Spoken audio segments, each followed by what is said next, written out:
আমরা আজকে কক্সবাজারে এসেছি, আমাদের খুবই ভালো লাগছে। ভালো প্রতিনিধি যারা হচ্ছে পর্যটকদের জন্য ভালো হবে, সুবিধা হবে পর্যটকদের এবং আশেপাশের যারা এলাকাবাসী তাদের জন্য ভালো হবে, এরকম জনপ্রতিনিধি দরকার।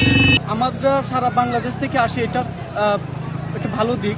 এখন আমাদের আরেকটা টার্গেট রাখতে হবে, আমাদের জনপ্রতিনিধি যারা আছেন ওনাদের একটা টার্গেট করতে হবে যে এখানে যেন বিদেশি পর্যটক বৃদ্ধি করা যায়। যেমন আমরা দেখি বাংলাদেশ ছাড়া বিভিন্ন দেশে আমরা প্রায়শই ঘুরতে যাই, ওই স্থানগুলোকে আকর্ষণ যে করানোর জন্য তাদের ওই রাষ্ট্রেরগুলো প্রচেষ্টা খুব বেশি থাকে।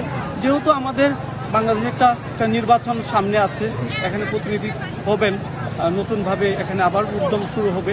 আমার প্রত্যাশা থাকবে এখানে যিনি নির্বাচিত হবেন উনি অবশ্যই কক্সবাজারের উপরে একটা জোর দিবেন এবং আমাদের দেশীয় পর্যটক যেমন এখানে আগমন করানোর জন্য অন্য একটা প্রচেষ্টা থাকবে। পাশাপাশি বিদেশি যারা আছেন তাদের জন্য এখানে কিভাবে একটি অ্যাট্রাকটিভ করা যায়, তাদের আরও সুযোগ সুবিধা বৃদ্ধি। যে আমরা এখনও যে আছি খুব একটা বিদেশি লক্ষ্য করি না, তো এখানে অনেক মানুষ, হাজার হাজার মানুষ আমরা এখানে ঘুরলাম, তো খুব একটা বেশি চোখে পড়ে নাই। তো আমাদের এই প্রাকৃতিক সম্পদটা যদি ইউটিলাইজ করতে চাই তাহলে মনে হয় আমাদের যে নির্বাচিত যারা আছেন বা ভবিষ্যতে হবেন তারা অবশ্যই এই ক্ষেত্রটার আমাদের পর্যটন সেক্টরে বিশেষ নজর দেবে। ভালোই আসছে বনানী থেকে, এখন তো তাদের সব মিলাই ভালো লোক চাই সবাই, যে যেন ওই সে যে রেল ক্লাবিটা সবাই বেশি করে দেখতেছে যেন এটা না হয়, এই টাইপের আর কি।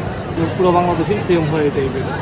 প্রথমত কক্সবাজার এলাকাটা আসলে আমরা দেখি যে এখানে অবৈধভাবে অনেক মোটেল গড়ে উঠেছে।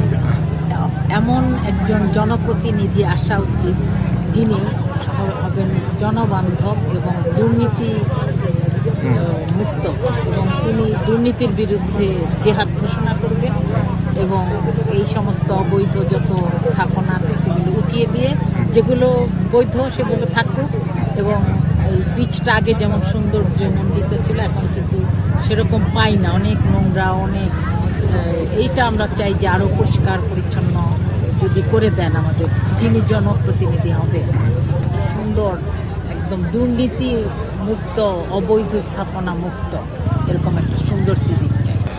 আমি আসছি ঢাকা থেকে। কক্সবাজারে এমনিও জনপ্রিয়তা আছে, যারা এখানে জনপ্রতিনিধি হবে তারা এই পর্যটকদের সুবিধার্থে যা করা তা করবার চেষ্টা করবে।